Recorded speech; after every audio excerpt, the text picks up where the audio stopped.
Baik, terima kasih atas kesempatan yang telah diberikan kepada saya. Sebelumnya perkenalkan, nama saya Ardi Muhammad. Dalam kesempatan kali ini saya akan sedikit memaparkan tentang kurikulum yang ada di Indonesia. Eh, Tugas ini untuk memenuhi syarat mata kuliah kurikulum. Kita langsung saja masuk ke materi.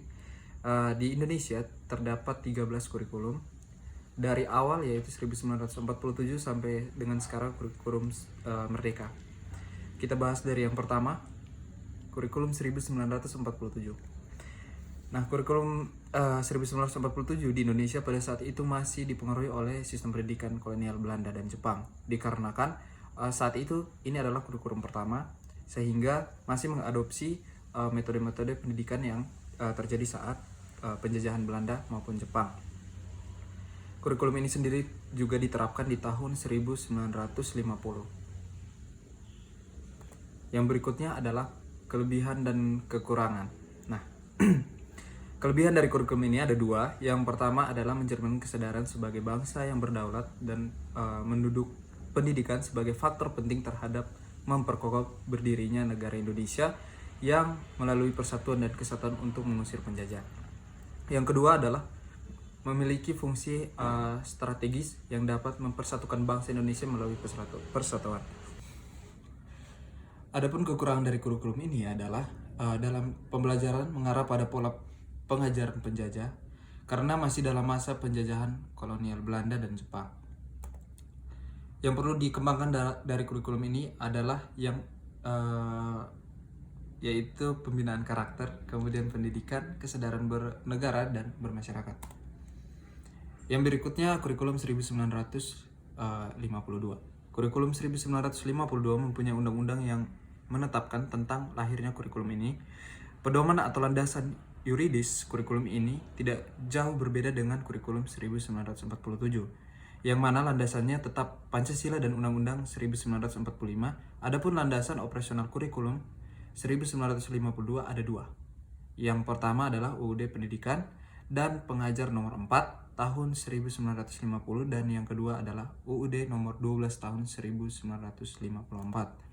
Kelebihan dari kurikulum ini adalah memiliki sistem satu guru, satu pelajaran, sehingga tidak ada lagi guru yang harus mendapatkan beban mengajar berlebihan yang tidak sesuai dengan kemampuannya. Adapun kekurangannya, fokus kurikulum ini masih pada kebutuhan untuk hidup masyarakat pada masanya, sehingga materi kurikulum belum berorientasi pada masa depan. Artinya, belum menentukan visi misi ke depan. Nah, yang harus dikembangkan dari kurikulum ini adalah kurikulum ini harus bisa dikembangkan bagian visi dan misi yang jelas ke depannya. Dalam kurikulum ini juga guru harus dilatih agar bisa kreatif dan inovatif dalam mengajar siswa. Kurikulum berikutnya adalah kurikulum 1964 yang dikenal dengan Pancawardhana yang memiliki 5 aspek. Yang pertama adalah pengembangan moral, yang kedua kecerdasan, yang ketiga emosional, yang keempat keprigelan atau keterampilan, dan yang terakhir adalah jasmani.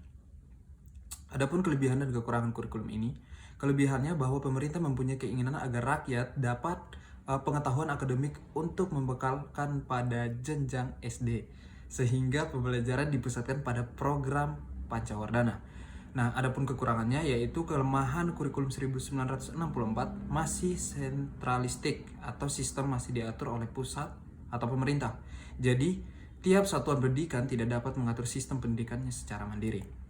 Yang perlu dikembangkan dalam kurikulum ini adalah aspek pengetahuan, aspek keterampilan, dan aspek sikap. Yang berikut adalah kurikulum 1968. Kurikulum 1968 merupakan pembaruan dari kurikulum 1964, yaitu dilakukan perubahan struktur kurikulum pendidikan dari Pancawardhana menjadi pembinaan Pancasila, pengetahuan dasar, dan kecakapan khusus. Kurikulum 1968 dari orientasi UUD 1945 secara murni. Adapun kelebihannya, yaitu kurikulum pendidikan disusun sebagai pedoman pendidikan secara nasional, namun dalam penerapannya di daerah ada kebebasan yang diberikan, tetapi memperhatikan situasi, kondisi, dan sekolah yang bersangkutan. Sedangkan kekurangannya adalah mata pelajaran belum terikat erat dengan keadaan nyata di lingkungan sekitar. Yang perlu dikembangkan dalam kurikulum ini adalah menjalankan praktik keterampilan untuk meningkatkan keterampilan siswa, pelajaran yang diberikan harus dengan keadaan lingkungan mengutamakan kebutuhan dasar bagi siswa. Yang berikutnya kurikulum 1975, yaitu mengarah pada pendidikan yang efektif dan efisien. Metode ini hingga materi pengajar dirinci dalam prosedur pengembangan sistem instruksional atau PPSI, atau dikenal dengan satuan pelajar. Inilah yang kemudian munculkan sejumlah kritik dan pelaksanaan di lapangan. Adapun kelebihan dari kurikulum ini yaitu berorientasi pada tujuan, mengarah pada pembentukan tingkah laku siswa, relevan dengan kebutuhan masyarakat, menggunakan pendekatan psikologi, menekankan efektivitas dan efisiensi, menekankan fleksibilitas, yaitu mempertimbangkan faktor-faktor ekosistem dan kemampuan menyediakan dari fasilitas yang menunjang pelaksanaan program tersebut, prinsip yang berkesinambungan. Adapun kekurangan, yaitu kurikulum ini menekankan pada pencapaian tujuan pendidikan secara sentralistik sehingga kurang memberikan peluang untuk berkembangnya potensi daerah. Kurikulum ini berorientasi pada guru, hal ini membentuk persepsi bahwa guru yang mendominasi proses pembelajaran. Yang perlu dikembangkan dari kurikulum ini adalah kurikulum 1975 disetting agar siswa mampu mengembangkan pikiran dan memecahkan problem pembelajaran dan kehidupan. Siswa dipersiapkan agar dapat melanjutkan pendidikan selanjutnya atau mereka dapat bekerja setelah lulus sekolah. Kemudian yang berikutnya ada kurikulum 1984, yaitu menggunakan pendekatan proses. Di samping itu juga kurikulum menggunakan orientasi menggunakan pada tujuan. Kurikulum 1984 mengusung processor skills approach, metode pembelajaran penggunaan konsep CBSA, atau dengan kata lain siswa menjadi subjek dalam pembelajaran karena siswa diberikan kesempatan untuk aktif secara fisik, intelektual, dan emosional. Adapun kelebihan dan kekurangan kurikulum ini yaitu kelebihan kurikulum ini memuat materi dan metode yang disebut secara rinci sehingga guru dan siswa mudah untuk melaksanakannya.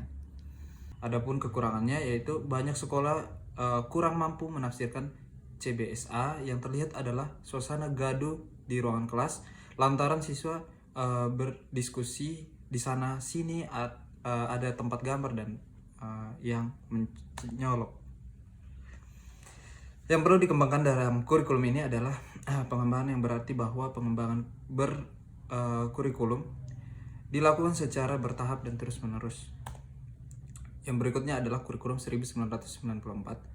Kurikulum 1994 menggunakan pendekatan isi atau materi sejumlah pembelajaran yang wajib ditransfer pada diri anak didik. Siswa dianggap sukses bila menguasai seluruh mata pelajaran. Hal ini sesuai dengan teori tabula rasa. Pada kurikulum 1994 materi yang diberikan terkesan overload, sehingga yang terjadi pengulangan materi. Bukan saja hal itu penyebab pemborosan waktu, tenaga, dan pikiran, namun juga keborosan atau kejenuhan pada diri anak mencapai titik kulminasinya. Adapun kelebihan dan kekurangan kurikulum ini. Kelebihan dari kurikulum ini yaitu kurikulum yang dibuat dengan atau berdasarkan active learning atau pembelajaran aktif yang menekankan pada pendekatan konsep dan keterampilan proses. Adapun kekurangannya yaitu proses pembelajaran yang bersifat klasikal dengan tujuan menguasai materi pembelajaran dengan hanya menjadikan guru sebagai pusat pembelajaran di kelas. Yang perlu dikembangkan dalam kurikulum ini adalah evaluasi atau sistem penilaian menekankan pada kemampuan kognitif. Keberhasilan siswa diukur dan dilaporkan atas dasar perolehan nilai yang dapat diperbandingkan dengan nilai siswa lain. Ujian hanya menggunakan teknik paper dan pensil test. Kurikulum berikutnya adalah kurikulum 1999. Kurikulum 1999 bisa mengatasi kelemahan-kelemahan yang terdapat dalam kurikulum 1994. Jangankan mengatasi secara esensial, menyentuh ketiga kelemahan yang mendasar pun tidak. Ini berarti dengan atau tanpa menggunakan kurikulum 1999 di sekolah, maka tiga kelemahan tersebut tetap saja tidak dapat teratasi untuk waktu-waktu yang akan datang. Teori 3 in 1, kalau perbaikan kurikulum tidak mampu menyentuhkan permasalahan atau kelemahan yang dimiliki oleh kurikulum yang sebelumnya, sebenarnya kurikulum yang baru itu tidak perlu dilaksanakan. Hal tersebut mendasari sehingga adanya kurikulum 2004. KBK berorientasi bahwa siswa bukan hanya memahami materi pembelajaran untuk mengembangkan kemampuan intelektual saja, melainkan bagaimana pengetahuan itu dipahami dan dilakukan dalam kehidupan nyata. Beberapa aspek yang terkandung dalam kurikulum ini yaitu 1. Pengetahuan, 2. Pemahaman, 3. Keterampilan, 4. Nilai, 5. Sikap, dan yang terakhir adalah minat. Kelebihan dan kekurangan. Kelebihannya adalah pengembangan kompetensi peserta didik pada setiap aspek mata pelajaran dan bukan pada penekanan penguasaan materi pembelajaran itu sendiri. Yang berikutnya adalah kekurangan. Dalam kurikulum dan hasil belajar sudah disusun, padahal indikator sebaiknya disusun oleh guru, karena guru yang paling mengetahui tentang kondisi peserta didik dan lingkungan. Yang harus dikembangkan dari kurikulum ini, yang pertama adalah perlu dikembangkan dan memperhatikan keragaman karakteristik peserta didik dan kondisi daerah. Yang kedua adalah mengeksplor kemampuan peserta didik secara optimal. Dan yang ketiga, menguasai integritas nasional. Yang keempat adalah memperhatikan keseimbangan etika, logika, dan kinestetika. Yang terakhir adalah kesamaan memperoleh kesempatan. Masuk ke kurikulum yang kita kenal dengan KTSP, yaitu kurikulum 2006, merupakan kurikulum operasional yang disusun dan dilaksanakan oleh masing-masing satuan pendidikan dengan memperhatikan dan berdasarkan standar kompetensi serta kompetensi dasar yang dikembangkan oleh Badan Nasional Pendidikan atau BNSP. Adapun kelebihan dari kurikulum ini yaitu mendorong terwujudnya otonomi sekolah dalam menyelenggarakan pendidikan, mendorong para guru, kepala sekolah, dan pihak manajemen sekolah untuk semakin meningkatkan kreativitas dalam menyelenggarakan program pendidikan. Yang berikutnya adalah kekurangan. Kekurangannya yaitu SDM yang diharapkan mampu menjabarkan ke KTSP pada kebanyakan satuan pendidikan yang ada, kurangnya ketersediaan sarana dan prasarana pendukung sebagai kelengkapan dari pelaksanaan KTSP. Yang harus dikembangkan dalam kurikulum ini adalah perlu adanya pelatihan terhadap guru sebelum menetapkan KTSP supaya guru memiliki keterampilan dalam menerapkan kurikulum ini. Yang berikutnya kurikulum 2013. Pada tahun ajaran 2013-2014, tepatnya sekitar pertengahan tahun 2013, diimplementasikan secara terbatas pada sekolah perintis, yakni pada kelas 1, kelas 4, kelas 7 dan kelas 10 SMA atau SMK. Adapun kelebihan dari kurikulum 2013 yaitu yang pertama, siswa lebih dituntut untuk aktif, kreatif, dan inovatif dalam setiap pemecahan masalah yang mereka hadapi di sekolah. Yang kedua, adanya penilaian dari semua aspek. Penentuan nilai bagi siswa bukan hanya didapat dari nilai ujian saja, tetapi juga didapatkan dari nilai kesopanan, religi, praktek, sikap, dan lain-lain. Adapun kekurangan, yang pertama adalah kurangnya keterampilan guru merancang RPP. Dan yang kedua adalah guru banyak salah kaprah karena beranggapan dengan kurikulum 2013 guru tidak perlu menjelaskan materi kepada siswa di kelas. Padahal banyak mata pelajaran yang harus tetap ada penjelasan dari guru. Adapun yang harus dikembangkan dalam kurikulum 2013 yaitu pengembangan keseimbangan antara sikap, spiritual, dan sosial, pengetahuan dan keterampilan, serta penerapannya dalam berbagai situasi di sekolah dan masyarakat. Perlu dikembangkan agar menumbuhkan siswa yang berkarakter. Adapun yang berikutnya, kurikulum darurat. Kurikulum ini ada saat Indonesia mendapat musibah COVID-19 sehingga terciptalah kurikulum darurat ini. Kurikulum darurat merupakan pilihan yang bisa diambil oleh sebuah satuan pendidikan yang akan melaksanakan pembelajaran jarak jauh pada jenjang PAUD, jenjang SD, jenjang SMP, jenjang SMA, dan jenjang SMK. Dengan kurikulum ini sudah disederhanakan berdasarkan kompetensi dasar pada kurikulum 2013. Adapun kelebihan dan kekurangan, kelebihannya adalah karena pembelajaran dilakukan dengan sistem pembelajaran jarak jauh atau PJJ, guru dan siswa dituntut untuk beradaptasi ICT dalam proses pembelajaran. Tentunya ini akan menambah pengetahuan dan keterampilan guru dan siswa pada bidang teknologi informasi. Adapun kekurangan dari kurikulum ini adalah kondisi ekonomi masyarakat yang sebagian besar merupakan kalangan menengah ke bawah, sehingga sulit memenuhi atau menyediakan perangkat pembelajaran daring. Yang harus dikembangkan dari kurikulum ini adalah akhlak dan tingkah laku siswa. Yang terakhir atau yang sedang kita gunakan sekarang adalah kurikulum Merdeka. Jadi tahun ajaran 2021-2022 kurikulum Merdeka telah diimplementasikan di hampir 2.500 sekolah yang mengikuti program sekolah penegak atau PSP dan 901 SMK Pusat Keunggulan atau SMK PK sebagai bagian dari pembelajaran dengan paradigma baru.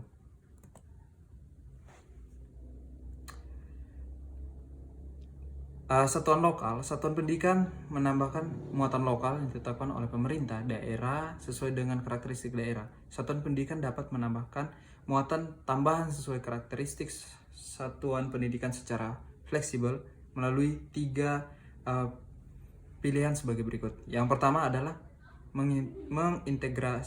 mengintegrasikan ke dalam mata pelajaran lain. Yang kedua adalah mengintegrasikan ke dalam tema proyek penguatan profil pembelajaran Pancasila.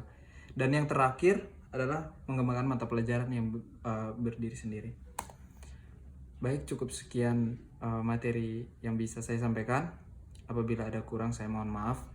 Dan saya harap ke depan saya bisa lebih baik lagi.